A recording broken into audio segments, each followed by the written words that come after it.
49 అంటే సంతానం, 49 అంటే సంతోషం. 39 ఆంధ్రప్రదేశ్, తెలంగాణ.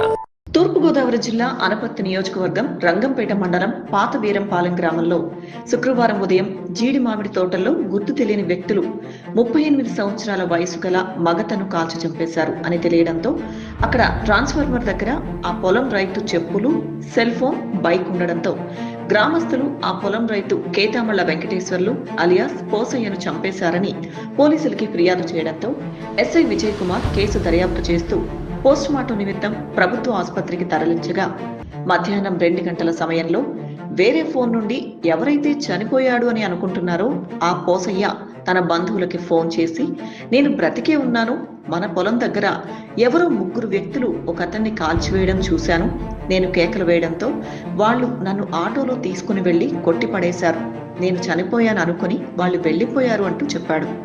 తేరుకొని బయటకు వచ్చానని పోసయ్య చెప్పడంతో ఒక్కసారిగా బంధువులంతా షాక్ అయ్యారు. అప్పటి వరకు ఆ చనిపోయిన వ్యక్తి తన బంధువు అనుకున్న వారు ఒక్కసారిగా పోసయ్య కోసం పరుగులు పెట్టారు.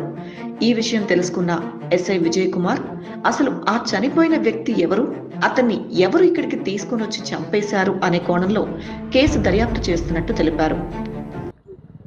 రంగంపేట మండలం పాత వీరంపాలెం గ్రామంలో జీడిమామిడి తోటల్లో ఉన్న ట్రాన్స్ఫార్మర్ దగ్గర కాలిన స్థితిలో సుమారు 30 సంవత్సరాల్లో ఉన్న మగ శవం పడి ఉండడం గమనించి ఆ ఊరు గ్రామస్తులు ఆ పొలానికి చెందిన కేతమళ్ళ వెంకటేశ్వరరావు అలియాస్ పోసయ్య అతని యొక్క ఫోను, బండి, అతని యొక్క చెప్పులు అక్కడ ఉండడం వల్ల అతనే అని భావించారు.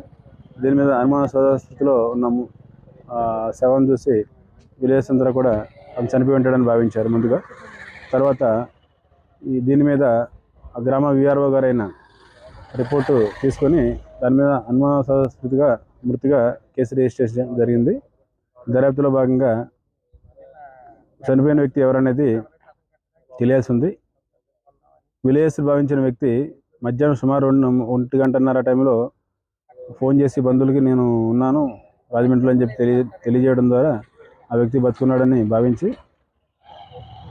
అతను తీసుకురావడం జరిగింది. తదుపరి విచారణలో ఈ చనిపోయిన వ్యక్తి ఎవరనేది తెలియాల్సి ఉంది. కేసు దర్యాప్తులో భాగంగా ఎవరైనా చంపడేశారా అనేది కూడా ఆ కోణంలో కూడా ఆలోచిస్తున్నాము. ముద్దాయిలు ఎవరనేది